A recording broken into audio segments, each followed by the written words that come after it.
Vocês já pararam para pensar em como o mundo seria chato caso não houvesse os mistérios que intrigam a humanidade? O sobrenatural, o místico, o oculto e o desconhecido. São coisas fascinantes. E mesmo que às vezes não conseguimos entender tudo de forma clara, o misterioso sempre mexe com o nosso imaginário. Ao redor do mundo existem alguns artefatos que supostamente têm superpoderes, seja por causa das pessoas a quem eles pertenceram ou por estarem envolvidos com eventos sagrados. Eu sou o Ivan Lima e nesse vídeo eu mostro para vocês alguns objetos que aparentemente têm poderes sobrenaturais. Que tal começarmos falando de um objeto que está localizado em Jerusalém? O Monte do Templo é um lugar sagrado para judeus, cristãos e muçulmanos, sendo um dos locais mais disputados do mundo. Entre um dos locais mais sagrados do templo está a famosa Pedra Fundamental. Olhando para ela, muitos de vocês podem constatar que é apenas uma pedra, certo? Mas as coisas não são bem assim. A pedra já foi motivo para muitos debates, controvérsias e, é claro, derramamento de sangue. Na tradição muçulmana, a pedra fundamental é o local de onde Maomé subiu aos céus. Também dizem que foi da pedra que saiu toda a água doce do mundo. O curioso é que embaixo da pedra existe um grande poço. E, segundo a lenda, é um poço sem fundo, para onde as almas vão e esperam para serem julgadas. Já para os judeus, o local é onde toda a criação começou. Para eles, o mundo tinha um ponto para a criação começar, e a pedra fundamental é o tal ponto.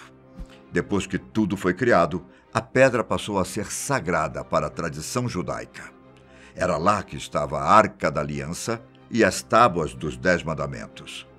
A pedra também é, supostamente, o local onde Jacó dormia e sonhava com uma escada que ligava tudo na criação, significando todos os níveis de apego espiritual. E você? Acredita em todas as histórias envolvendo a pedra fundamental? Mudando de assunto, você já ouviu falar sobre a taça de Nanteus? Muitas histórias já surgiram em torno desse objeto, um pequeno copo de madeira que ficou muito tempo na mansão Nanteus. O engraçado é que muitas pessoas acreditam que essa taça, copo ou vaso, independente do que ele realmente é, seja o famoso Santo Graal. O primeiro registro que se tem desse objeto é de 1870, quando foi exibido na Universidade de Lampeter, no país de Gales. No ano de 1906, além de estar fortemente associado à lenda do Santo Graal, passaram a acreditar que o objeto tinha poderes de cura. Eram tantas pessoas que acreditavam em seus poderes que faziam até um ritual em volta do cálice e reforçaram a segurança para que ele não fosse roubado. Apesar do medo de que ele fosse roubado, o objeto diversas vezes foi usado para dar água a doentes e idosos, o que resultou em várias pessoas dizendo que foram curadas pelo cálice. Mesmo que o objeto tenha sido datado da era medieval, ninguém deixou de acreditar na lenda. A história diz que muito tempo depois que o copo foi levado para a Grã-Bretanha por um homem chamado José de Arimateia, Henrique VIII estava em guerra contra o catolicismo e contra aqueles que o praticavam. Um grupo de monges que tinha a posse da taça a levou para o país de Gales para ficar fora do alcance de Henrique.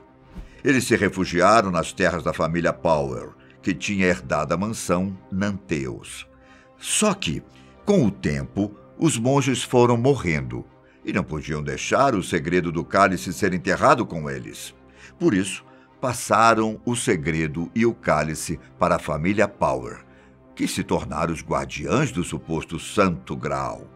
Apesar das tentativas de proteger o objeto, ele acabou sendo roubado da mansão Nanteus em 2014. Ele tinha sido emprestado para uma mulher que estava muito doente, mas acabou desaparecendo.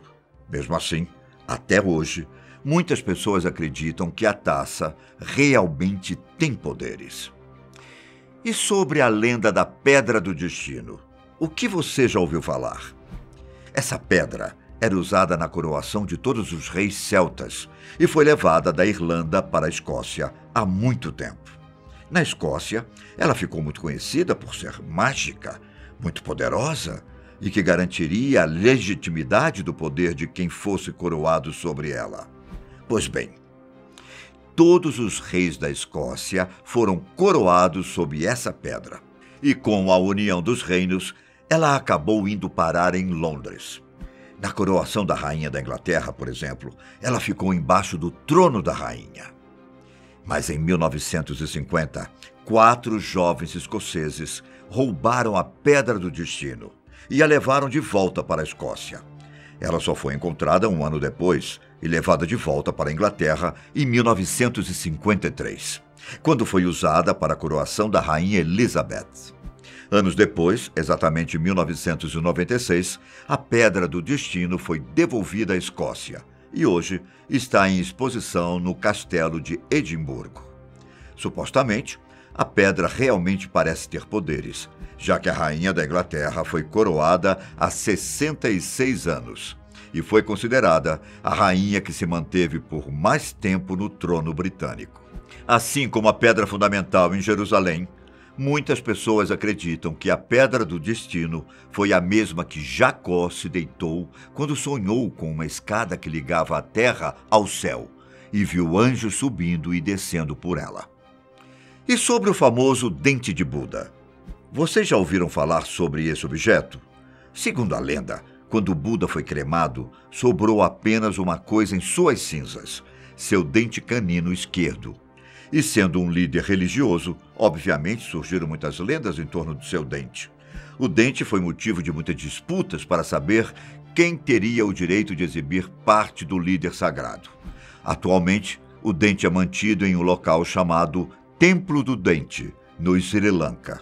Mas sua história também esconde mistérios curiosos.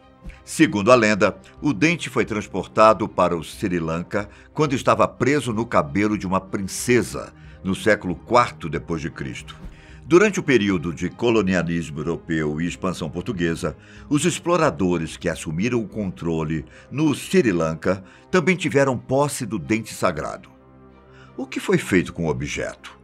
O dente foi dado a um arcebispo, que queimou e jogou as cinzas no mar. Porém, dizem que o que eles conseguiram pegar era apenas uma cópia e que o verdadeiro dente estava guardado em segurança. Atualmente você pode ver o dente do Buda do Sri Lanka, mas supostamente ele está no sul da Califórnia, nos Estados Unidos. Um templo budista na cidade de Rosemead comprou 10.000 artefatos budistas, e entre esses artefatos veio junto um dente. As relíquias, coletadas por um budista que vivia no Vietnã, foram passadas junto com a crença de que precisavam ser compartilhadas com a comunidade. Dizem que o dente de 2.500 anos continua crescendo de tamanho, sendo que hoje ele tem 5 centímetros de comprimento. Muitas pessoas disseram ter sido curadas após ter contato com a relíquia, mas o templo onde ele está nunca confirmou nenhum desses casos. Por falar em partes sagradas de pessoas que já morreram, eu não poderia deixar de citar o sangue de San Gennaro. Em 2015, uma notícia curiosa circulou pela internet.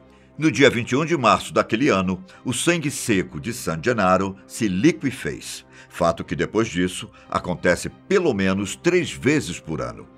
Para quem não sabe, San Gennaro ou São Januário era um bispo de Benevento, uma cidade perto de Nápoles, durante a perseguição romana aos cristãos. Como consequência da sua captura, ele foi decapitado em 305. Atualmente, em Nápoles, existe uma ampola com 30 ml de um líquido escuro dentro que muitas pessoas dizem ser o sangue do bispo. Embora nenhum teste tenha sido feito para saber se a substância é mesmo sangue, a igreja proíbe a abertura da ampola.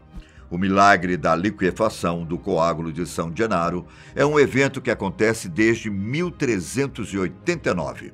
O que torna o caso excepcional é a presença do Papa Francisco, já que esta é apenas a segunda vez em que o fenômeno ocorre enquanto o relicário era manipulado por um papa. A primeira aconteceu em 1848, quando o Papa Pio IX teve essa honra. O suposto milagre acontece 3 vezes ao ano. Primeiro, acontece no primeiro final de semana de maio, depois dia 19 de setembro, dia de San Gennaro, e por último, no dia 16 de dezembro, data de aniversário da erupção do vulcão Vesúvio, em 1631, que se acalmou com as orações dos fiéis de San Gennaro. Apesar de muita gente acreditar que realmente aconteceu um milagre com o sangue dentro da ampola, a comunidade científica discorda.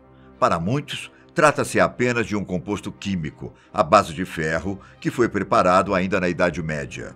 A substância, obviamente, se mantém sólida quando não é mexida, mas assume o estado líquido quando é agitada.